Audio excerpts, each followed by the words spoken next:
بسم اللہ الرحمن الرحیم۔ السلام علیکم محترم ناظرین۔ جمیل وہ عورت جو راتوں کو کانٹے چنتی تھی، لیکن پھولوں کے لیے نہیں بلکہ اللہ کے نبی حضرت محمد صلی اللہ علیہ وسلم کو زخمی کرنے کے لیے۔ وہ مرد جو رشتے میں چچا تھا لیکن کردار میں دشمنوں سے بھی بدتر نکلا۔ یہ دونوں میاں بیوی دن رات صرف ایک ہی مشن پر تھے، پیارے آقا صلی اللہ علیہ وسلم کو تکلیف دینا۔ لیکن کیا آپ جانتے ہیں کہ جنہوں نے آپ صلی اللہ علیہ وسلم پر ظلم کے پہاڑ توڑے، ان کا انجام کیا ہوا؟ آج کی ویڈیو میں آپ کو پتہ چلے گا کہ جمیل کون تھی، ایک عورت ہو کر وہ اتنی سنگ دل کیسے بن گئی، اور اس کے شوہر ابو لہب کا انجام کتنا عبرتناک ہوا۔ مرنے کے بعد اس کی لاش کے ساتھ ایسا کیا ہوا کہ لوگ اسے دفنانے سے بھی گھبرانے لگے، اور اس کا بدبخت بیٹا جس نے گستاخی کی انتہا کر دی تھی، اسے ایسی دردناک موت کیسے ملی کہ آج تک لوگ اس کے انجام سے عبرت لیتے ہیں۔ محترم ناظرین، جسے تاریخ جمیل کے نام سے جانتی ہے، اس کا اصل نام عروہ بنت حرب تھا۔ یہ عورت قریش کے مشہور قبیلے بنو امیہ سے تعلق رکھتی تھی، جو اس وقت مکہ کے بااثر قبیلوں میں سے شمار ہوتا تھا۔ نسب کے لحاظ سے یہ عورت ایک معزز گھرانے میں پیدا ہوئی، لیکن دل اور کردار کے اعتبار سے یہ ظلم، بغض اور انتقام کا چلتا پھرتا نمونہ تھی۔ جمیل کا تعلق براہ راست آپ صلی اللہ علیہ وسلم کے خاندان سے نہیں تھا، بلکہ وہ حضرت ابو سفیان رضی اللہ عنہ کی بہن تھیں۔ اس کے باوجود اس کا دل آپ صلی اللہ علیہ وسلم اور آپ صلی اللہ علیہ وسلم کے خاندان کے لیے اتنی شدید دشمنی سے بھرا ہوا تھا کہ قریبی رشتہ دار ہونے کے باوجود اس کے دل میں نرمی یا رحم کی کوئی گنجائش نہ تھی۔ مکہ کی گلیوں میں جمیل کا مزاج سخت گیر اور زبان زہریلی مشہور تھی۔ اس کی عادت تھی کہ وہ نبی صلی اللہ علیہ وسلم کے خلاف محفلوں میں زہر اگلتی اور خواتین میں بیٹھ کر آپ صلی اللہ علیہ وسلم کی کردار کشی کرتی۔ وہ نبی صلی اللہ علیہ وسلم سے اتنی شدید نفرت کرتی تھی کہ اپنے گھر کا چین، اپنی راتوں کی نیند اور اپنی عزت تک داؤ پر لگا دیتی، بس ایک ہی مقصد کے لیے، محمد صلی اللہ علیہ وسلم کو تکلیف دینا، ان کی دعوت کو روکنا اور ان کے خلاف نفرت پھیلانا۔ ظاہری طور پر خوشحال اور طاقتور نظر آنے والی یہ عورت اصل میں حسد اور دشمنی کی آگ میں جلتی ہوئی ایک بے چین روح تھی، جو حق کی روشنی سے اندھی ہو چکی تھی۔ حضرت جندب رضی اللہ عنہ فرماتے ہیں کہ ایک دن نبی صلی اللہ علیہ وسلم بیمار پڑے اور 1 یا 2 راتوں میں تہجد کے لیے نہ اٹھ سکے، تو جمیل نبی صلی اللہ علیہ وسلم کے پاس آئی اور کہنے لگی، محمد، میرا خیال ہے کہ تمہارے شیطان نے تمہیں چھوڑ دیا ہے۔ اس پر اللہ تعالیٰ نے سورہ والضحیٰ کی یہ آیت نازل کی، قسم ہے دن کی روشنی کی اور رات کی جب وہ قرار پکڑے، کہ آپ کے پروردگار نے نہ آپ کو چھوڑا ہے اور نہ وہ آپ سے خفا ہوا ہے۔ ناظرین، جمیل کا ظلم محض زبان تک محدود نہ تھا، بلکہ وہ عملی طور پر بھی آپ صلی اللہ علیہ وسلم کو تکلیف پہنچانے کی کوشش کرتی تھی۔ یہ عورت رات کی تاریکی میں آپ صلی اللہ علیہ وسلم کے راستے میں کانٹے بچھاتی تھی۔ اس کا مقصد یہ تھا کہ جب آپ صلی اللہ علیہ وسلم فجر کی نماز کے لیے مسجد حرام کی جانب جائیں تو ان کے پاؤں زخمی ہو جائیں۔ اس دشمنی میں جب نبی صلی اللہ علیہ وسلم نے لوگوں کو اللہ کی وحدانیت کا پیغام دینا شروع کیا تو جمیل مکہ کی گلیوں میں پھرنے لگی۔ جہاں کہیں آپ صلی اللہ علیہ وسلم کی دعوت کی آواز پہنچتی، وہاں یہ عورت فوراً جا کر لوگوں کے دلوں میں زہر گھولنے لگتی۔ وہ نبی صلی اللہ علیہ وسلم پر نہ صرف جادوگر اور پاگل ہونے کے الزامات لگاتی، بلکہ یہ بھی کہتی کہ ان کا پیغام صرف قبیلوں کو آپس میں لڑانے کے لیے ہے۔ مفسرین نے لکھا ہے کہ ابو لہب اور اس کی بیوی جمیل باولے کتے کی طرح آپ صلی اللہ علیہ وسلم کے پیچھے لگے رہتے تھے۔ حضرت اسماء بنت ابی بکر رضی اللہ عنہ فرماتی ہیں کہ جب حضور صلی اللہ علیہ وسلم پر سورہ لہب نازل ہوئی تو جمیل غصے سے پاگل ہو گئی۔ وہ تلملا اٹھی جیسے کسی نے اس کے سینے پر پہاڑ رکھ دیا ہو، ہاتھ میں ایک پتھر اٹھایا اور پاگلوں کی طرح گلیوں میں چلتی ہوئی نبی کریم صلی اللہ علیہ وسلم کی تلاش میں نکل پڑی۔ راستے میں وہ چیخ چیخ کر نعرے لگا رہی تھی اور کہہ رہی تھی کہ ہم نے اس شخص کا انکار کر دیا ہے جس کی مزاحمت کی گئی ہے۔ ہم محمد کے دین کو نفرت سے دیکھتے ہیں اور ہم اس کے حکم کو ماننے سے انکار کرتے ہیں۔ یہ کلمات دراصل اللہ کے محبوب صلی اللہ علیہ وسلم کے خلاف نفرت کا اظہار تھے، ایک کھلی گستاخی اور ایک کھلا چیلنج۔ اس وقت رسول اللہ صلی اللہ علیہ وسلم مسجد میں تشریف فرما تھے اور حضرت ابو بکر رضی اللہ عنہ بھی ساتھ بیٹھے تھے۔ حضرت ابو بکر رضی اللہ عنہ نے جب ام جمیل کو آتے ہوئے دیکھا تو فوراً عرض کیا، یا رسول اللہ صلی اللہ علیہ وسلم، یہ بد زبان عورت آ رہی ہے، مجھے ڈر ہے کہ کہیں آپ پر ہاتھ نہ اٹھائے۔ آپ صلی اللہ علیہ وسلم نے نہایت اطمینان سے فرمایا، فکر نہ کرو، وہ مجھے دیکھ نہیں سکے گی۔ اور پھر آپ صلی اللہ علیہ وسلم نے تلاوت قرآن شروع فرما دی، وہی قرآن جس کی ایک آیت میں اللہ تعالیٰ نے صاف ارشاد فرمایا ہے کہ جب نبی صلی اللہ علیہ وسلم قرآن مجید کی تلاوت کرتے ہیں تو ہم ان کے اور منکرین کے درمیان ایک پردہ ڈال دیتے ہیں، اور یہی ہوا۔ ام جمیل قریب آئی لیکن وہ آپ صلی اللہ علیہ وسلم کو دیکھ نہ سکی۔ اس سے حضرت ابو بکر صدیق رضی اللہ عنہ سے پوچھا، تمہارا ساتھی کہاں ہے؟ اس نے میری ہجو کی ہے۔ حضرت ابو بکر صدیق رضی اللہ عنہ نے نہایت سمجھداری سے جواب دیا، اس گھر کے مالک کی قسم، میرے ساتھی نے تمہاری ہجو نہیں کی۔ یہ بات بظاہر سچ بھی تھی کیونکہ نبی صلی اللہ علیہ وسلم نے تو کچھ کہا ہی نہیں تھا۔ اصل میں تو ام جمیل کی ہجو خود رب کعبہ نے قرآن مجید میں کی تھی۔ یہ سن کر وہ عورت وہیں سے پلٹ گئی اور جاتے ہوئے غرور سے کہنے لگی، قریش کو اچھی طرح معلوم ہے کہ میں ان کے سردار کی بیٹی ہوں۔ ام جمیل صرف اکیلی نہیں تھی، اس کا شوہر ابو لہب بھی آپ صلی اللہ علیہ وسلم کے خلاف دشمنی میں ہر حد پار کر چکا تھا۔ لیکن ظلم کی داستان یہی ختم نہیں ہوئی تھی۔ ابو لہب اور ام جمیل نے صرف نبی صلی اللہ علیہ وسلم کی ذات مبارکہ کو ہی نہیں بلکہ آپ صلی اللہ علیہ وسلم کی پاکیزہ بیٹیوں کو بھی اپنے انتقام کا نشانہ بنایا۔ حضرت رقیہ رضی اللہ عنہ اور حضرت ام کلثوم رضی اللہ عنہ پیارے آقا صلی اللہ علیہ وسلم کی دو بیٹیاں تھیں جن کا نکاح ابو لہب کے بیٹوں عتبہ اور عتیبہ سے ہوا۔ یہ نکاح اس وقت ہوا جب آپ صلی اللہ علیہ وسلم نے ابھی اعلان نبوت نہیں فرمایا تھا۔ تاہم جب سورہ لہب نازل ہوئی جس میں ابو لہب اور اس کی بیوی کی مزاحمت کی گئی تو ابو لہب اور ام جمیل نے اپنے بیٹوں پر دباؤ ڈالا کہ وہ رسول اللہ صلی اللہ علیہ وسلم کی بیٹیوں کو طلاق دے دیں۔ انہوں نے دھمکی دی کہ اگر انہوں نے طلاق نہ دی تو وہ ان سے تعلق ختم کر دیں گے۔ نتیجتاً عتبہ اور عتیبہ نے حضرت رقیہ رضی اللہ عنہ اور حضرت ام کلثوم رضی اللہ عنہ کو طلاق دے دی۔ یہ طلاقیں محض آپ صلی اللہ علیہ وسلم سے دشمنی کی بنیاد پر دی گئی، نہ کہ کسی ذاتی وجہ سے۔ یہ واقعہ اس بات کا ثبوت ہے کہ ابو لہب اور ام جمیل کی دشمنی کس حد تک بڑھ چکی تھی کہ انہوں نے اپنی بہوؤں کو صرف اس لیے طلاق دلوائی کہ وہ آپ صلی اللہ علیہ وسلم کی بیٹیاں تھیں۔ تاہم اللہ نے ان مظلوم بیٹیوں کے لیے بہتر راستے مہیا کیے۔ حضرت رقیہ کا نکاح بعد میں حضرت عثمان بن عفان رضی اللہ عنہ سے ہوا اور ان کے انتقال کے بعد حضرت ام کلثوم رضی اللہ عنہ کا نکاح بھی حضرت عثمان رضی اللہ عنہ سے ہی ہوا۔ اس طرح حضرت عثمان رضی اللہ عنہ کو ذو النورین کا لقب ملا، یعنی وہ شخص جس نے آپ صلی اللہ علیہ وسلم کی دو بیٹیوں سے نکاح کیا۔ بہرحال ناظرین گرامی، تاریخ میں اکثر لوگ ابو جہل کو اسلام کا سب سے بڑا دشمن سمجھتے ہیں، مگر گہرائی میں دیکھا جائے تو سب سے خطرناک دشمن ابو لہب تھا، جو کہ نبی صلی اللہ علیہ وسلم کا سگا چچا بھی تھا۔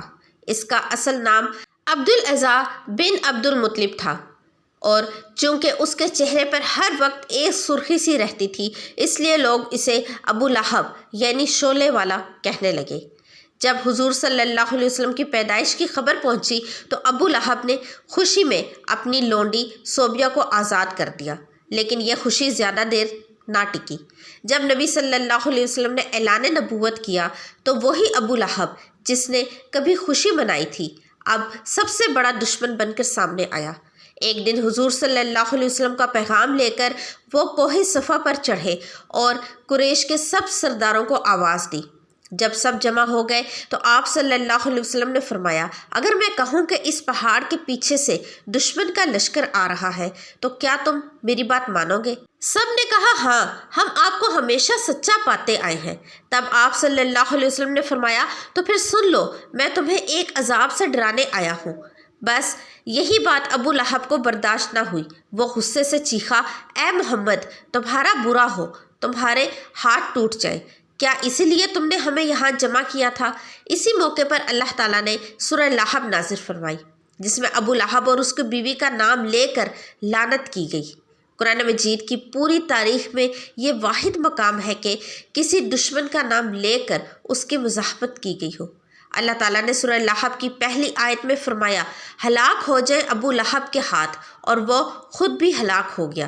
اس سورہ میں جمیل کو حمالۃ الحطب کہا، یعنی لکڑیاں ڈھونڈنے والی۔ علماء کرام کے مطابق اس کا مطلب یہ تھا کہ وہ دنیا میں آپ صلی اللہ علیہ وسلم کے لیے کانٹے بچھاتی تھی اور آخرت میں دوزخ کی آگ بھڑکانے کے لیے ایندھن جمع کرے گی۔ تاریخ میں یہ بات درج ہے کہ جمیل اسی طرح دنیا میں مری کہ اس کے گلے میں اس ایندھن کے گٹھے کی رسی جو وہ اٹھا کر لا رہی تھی پھنس گئی اور سانس رک کر دم نکل گیا۔ اس سورہ لہب میں صاف ظاہر ہے کہ اللہ تعالیٰ کے دشمن ضرور تباہ ہوں گے، خواہ وہ پیغمبر کے قریبی رشتہ دار ہی کیوں نہ ہوں۔ پیغمبروں کے رشتہ داری بھی انہیں عذاب سے نہ بچا سکے گی۔ محترم ناظرین، ابو لہب کا انجام بھی عبرتناک تھا۔ جنگ بدر کے کچھ دن بعد جب قریش کے بڑے سردار قتل ہوئے تو ابو لہب پر ایک عجیب بیماری حملہ آور ہوئی، جسے عرب عطسہ کہتے ہیں۔ یہ ایک قسم کا طاعون یا متعدی پھوڑوں کا مرض ہے۔ اس کا جسم گلنے لگا، پیپ بہنے لگی اور پورا خاندان اس سے دور ہو گیا، یہاں تک کہ 3 دن تک اس کی لاش گھر میں سڑتی رہی۔ کسی نے دفن کرنے کی ہمت نہ کی، کیونکہ بیماری سے بچنے کے خوف سے سب بھاگ گئے۔ آخرکار قریش کے کچھ غلاموں کو پیسے دے کر کہا گیا کہ لکڑیوں سے اس کی لاش کو گھسیٹ کر مکہ سے باہر لے جائیں اور وہاں ایک گڑھے میں پھینک دیں، اوپر پتھر ڈال دیں۔ یہ تھا اس شخص کا انجام جس نے نبی رحمت صلی اللہ علیہ وسلم کے خلاف اپنی ساری زندگی لگا دی، اور جمیل بھی ایڑیاں رگڑ رگڑ کر مری، اور اللہ تعالیٰ نے ارشاد فرمایا، اس کی گردن میں مونج کی رسی ڈال کر اسے جہنم میں پھینکا گیا۔ وہ اپنے قیمتی ہار پر فخر کیا کرتی تھی اور ڈینگے مارتی تھی کہ میں یہ قیمتی ہار بیچ کر محمد صلی اللہ علیہ وسلم کی مخالفت میں لگا دوں گی۔ اللہ تعالیٰ نے اس گردن میں وہ توق ڈالا جس سے شیطان بھی پناہ مانگتا ہوگا، بلکہ جمیل کا ایک ناپاک بیٹا عتیبہ، جس کے اندر ماں باپ کی طرح ہی گستاخی کا زہر بھرا ہوا تھا، وہ بھی بالآخر کتے کی موت مرا۔ راوی حبار بن اسود اس ہولناک انجام کا آنکھوں دیکھا حال کچھ یوں بیان کرتے ہیں کہ ابو لہب اور اس کا بیٹا عتیبہ ملک شام کے سفر پر روانہ ہونے والے تھے۔ میں بھی اسی قافلے میں تھا، مگر سفر پر نکلنے سے پہلے عتیبہ نے کفر اور غرور کی زبان میں کہا، خدا کی قسم، میں محمد کے پاس جاؤں گا اور اس کے رب پر ایمان رکھنے کی پاداش میں اسے تکلیف دے کر رہوں گا۔ اور وہ واقعی نبی صلی اللہ علیہ وسلم کے پاس گیا۔ بدبخت نے گستاخی کی انتہا کرتے ہوئے کہا، اے محمد، میں اس بات کو نہیں مانتا جس کے بارے میں تم کہتے ہو کہ وہ قریب آیا، یہاں تک کہ 2 کمانوں کے فاصلے پر رہ گیا، لیکن وہ صرف زبان سے نہیں رکا، نبی صلی اللہ علیہ وسلم کے چہرہ انور کی طرف تھوکا، استغفر اللہ، مگر سبحان اللہ، وہ ناپاک تھوک چہرہ اطہر پر نہ گر سکا بلکہ دور جا کر گرا۔ نبی صلی اللہ علیہ وسلم نے تکلیف محسوس کی لیکن ہاتھ نہیں اٹھایا، زبان سے بد دعا نکلی، اے اللہ، اپنے کتوں میں سے کسی کتے کو اس پر مسلط فرما دے۔ عتیبہ، جو اپنے آپ میں کوئی کارنامہ انجام دے کر آیا سمجھ رہا تھا، خوشی خوشی باپ کے پاس پہنچا۔ ابو لہب نے پوچھا، بیٹے، تو نے کیا کہا محمد سے؟ اس نے تفصیل سنائی اور بد دعا کا ذکر کیا۔ یہ سن کر ابو لہب کا چہرہ سفید ہو گیا، ہونٹ کانپنے لگے اور لرزتی آواز میں بولا، اے بیٹے، خدا کی قسم، میں محمد کی بد دعا سے تجھے محفوظ نہیں سمجھتا۔ پھر قافلہ شام کی طرف روانہ ہوا۔ راستے میں ابراہ کے مقام پر ایک گرجا گھر میں قیام کیا۔ وہاں کے پادری نے خبردار کیا، اے عرب کے قافلے والوں، یہ قافلہ خطرناک ہے، یہاں درندے یوں دندناتے پھرتے ہیں جیسے تمہارے ہاں بکریاں۔ یہ سن کر ابو لہب کی حالت غیر ہو گئی۔ وہ کہنے لگا، تم جانتے ہو میں بوڑھا ہوں، میرا مقام اور مرتبہ بھی تمہیں معلوم ہے۔ محمد نے میرے بیٹے پر بد دعا کی ہے، مجھے سخت اندیشہ ہے۔ ایسا کرو کہ سارا سامان گرجا گھر کے صحن میں جمع کرو، اس کے اوپر میرے بیٹے کا بستر لگاؤ اور تم سب سامان کے گرد سو جاؤ۔ راوی کہتے ہیں کہ ہم نے ویسا ہی کیا۔ رات آئی اور پھر وہ لمحہ بھی آن پہنچا۔ جنگل کی تاریکی چیر کر ایک شیر آیا اور وہ آہستہ آہستہ سب کے چہروں کو سونگھتا رہا مگر کسی کو کچھ نہ کہا۔ پھر وہ سامان کے ڈھیر پر چڑھا، عتیبہ کے چہرے کو سونگھا اور پل بھر میں اسے چیر پھاڑ کر رکھ دیا۔ ابو لہب سر پکڑ کر بیٹھ گیا اور وہی کہتا رہا، میں جانتا تھا میرے بیٹے کو محمد کی بد دعا کبھی نہیں بخشے گی۔ ناظرین گرامی، یہ صحیح ہے کہ حضور اکرم صلی اللہ علیہ وسلم کمال عفو درگزر اور معاف فرمانے والے تھے، لیکن حدیث شریف میں ہے کہ حضور صلی اللہ علیہ وسلم نے اپنی ذات کے تعلق سے کسی سے انتقام نہیں لیا، لیکن اللہ تعالیٰ کی حرمتوں کو پامال کرنے کے سبب سزا دی۔ آپ کو یاد ہوگا کہ فتح مکہ کے عظیم موقع پر جب کفار مکہ صرف اس انتظار میں گردنیں جھکائے کھڑے تھے کہ کب ہماری موت کا پروانہ جاری ہو، لیکن چشم فلک نے دیکھا کہ اللہ کے نبی صلی اللہ علیہ وسلم نے نہ صرف انہیں معاف کر دیا بلکہ اپنے اس وقت کے سب سے بڑے دشمن ابو سفیان کو یہ کہہ کر عزت بخشی کہ جو اس کے گھر میں داخل ہو جائے اس کے لیے امان ہے۔ اس موقع پر چند افراد ایسے بھی تھے جن کے بارے میں رحمت للعالمین حضرت محمد مصطفیٰ صلی اللہ علیہ وسلم نے یہ ارشاد فرمایا کہ یہ بیت اللہ کے پردے کے پیچھے بھی چھپے ہوں تو انہیں وہاں بھی قتل کر دیا جائے۔ یہ بدبخت افراد جن کے بارے میں اپنی زبان اطہر سے موت کا حکم جاری فرمایا، یہ ایسے افراد تھے جنہوں نے گستاخی رسول جیسے کبھی جرم کا ارتکاب کیا تھا، اور یہ ایسا جرم ہے جس کی سزا صرف اور صرف موت ہے، اور اس سزا کو معاف کرنے کا اختیار اللہ تعالیٰ نے نبی صلی اللہ علیہ وسلم کو بھی نہیں دیا تھا۔ بلکہ دوستو، گستاخان رسول صلی اللہ علیہ وسلم کے انجام کے حوالے سے ہم چند مزید واقعات بھی عرض کریں گے تاکہ ہمیں یہ اندازہ ہو سکے کہ اسلام میں اس جرم کی سزا کیسے گستاخان رسول صلی اللہ علیہ وسلم کو ملی اور وہ کس کس طرح اپنے انجام کے ہاتھوں دوچار ہوئے۔